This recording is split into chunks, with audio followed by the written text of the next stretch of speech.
Drinks in the house. I'm just going to come in here and do what I do.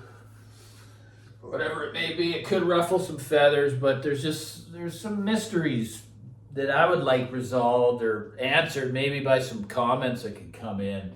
So we all know there's audio manufacturers, right, guys?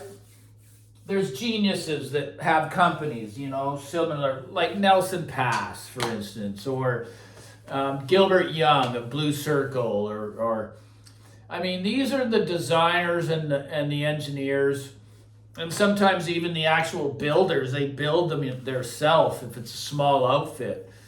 So these are the kinds of companies that I gravitate toward, usually the much smaller ones, because I want to support the little guy, right? And that's because I'm a little guy in business. I have a small boutique landscape business that I've had for 20 years. So if I'm going to buy a product new, it's going to be from a small company, like I just did from Orchard Audio.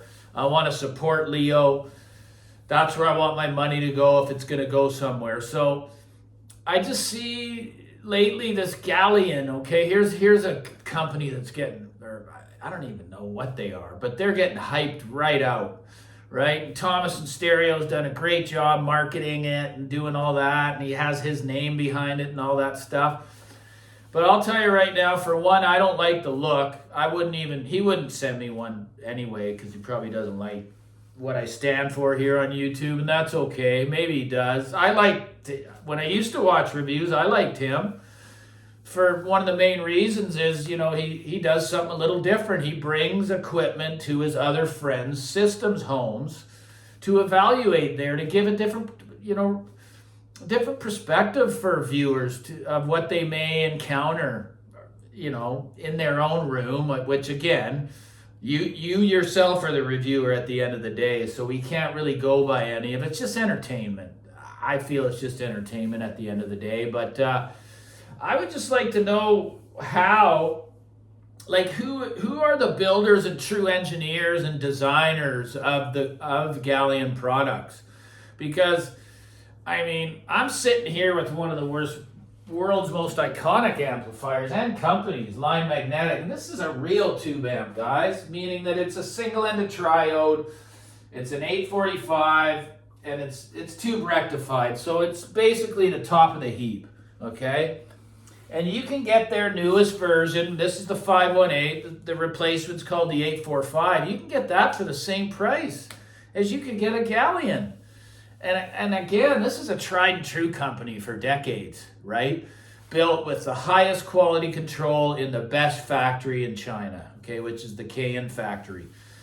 So if you're going to spend your hard-earned money, are you going to actually not think twice about putting $4,500 toward these Gallions that I really hate the look? I'm sorry, I don't like them. But I just want to know what Thomas actually has to do with the company, other than saying, I want it to sound like this. Well, if that's all, if he's just about the tuning and how he wants stuff to sound, he's a master at making money or marketing, that's for sure. And all the power to him. But guys, you got to think twice about the tried and true companies, engineers, and designers out there as to where you're going to put your money, okay? That amp that's $4,500 that they're selling is in a completely different division and league and caliber than this. This is way, way, way above it, okay?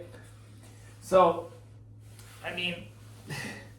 I'm just baffled. Maybe some of you can come in and comment as to what is your decision making when it comes to where or who you want to support, what company you want to support. Like, who is Gallion? That's what I want to know. Like, who builds the products? Where exactly are they built? Because I saw that, I just looked it up, some of the weird things about the repairs and all that. It just seems a little bit, I don't know. It doesn't seem very secure for a buyer. If you can't find a tech on your own, you can send it to us and we will have it repaired. I don't know, man. A year warranty, it's just weird.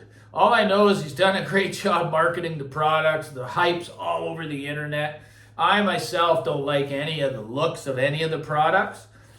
And are they, and that damn word's used on the website. He should know better than that. Giant killer. Oh my God, I hate that word. Sorry, man. I don't believe in that term at all when it comes to audio. Because there's always a giant that's going to kill the lower quality. There's good products, superb products at all price levels. To start putting them in another tier and saying it's a giant killer, not going to happen. Not for me anyways. But yeah, if any of you can elaborate, I know you're going to come on here saying, oh, I own it and it's so great. And that's good, but I want to know more about the company other than just his name's on it. Big deal. Big deal. I want to buy stuff from the mastermind engineers that put their hands on these products and design them from their heart. Not just someone that doesn't even really know anything about that kind of stuff. Just saying, I want it to sound like this. I want my name on the website and I want proceeds from the sales. I don't know if that's what happens, but this has just been a mystery for me that I want people to educate me on if they know. Because there's just been too much hype about the products again, and me, looks alone, I wouldn't want it, and I'm not looking for audio components anyways, but I'm talking to the people that are. So $4,500 US is a lot of money for an amplifier for most people, okay? And there's a hell of a lot of good choices for that price from very, very tried and true designs, okay? And one of them sitting behind me, this company, Line Magnetic. Are you going to buy Gallion ahead of this company? Even Prima Luna, like these are all tried and true companies. So you gotta take it with a grain of salt when you hear these words, giant killer and all that other stuff. You gotta look at the company as a whole, right? Like who the hell's building this stuff? Who's behind all this? All the power to Thomas. Like I say, I liked his reviews when I used to watch other creators because he did it a little differently. But it's a little bit of a loophole here. I'd like to know more about. So if any of you can comment on this, maybe even Thomas yourself, other than you just being the voicing of these products. I mean, I wish it was as easy as that. I could just promote my landscape company and do nothing. Just have, there's a lot to it. The quality control, the warranty looks a little bit, 1 year. But anyways, yeah, that's it. It's just I'm not judging or doing anything. I just want to know more. So maybe someone else can educate me. Anyways, like and subscribe. It's an important topic to me, and I'd like any, people that aren't quite as experienced to know what they're going to spend their hard-earned money on. Thanks. Like and subscribe.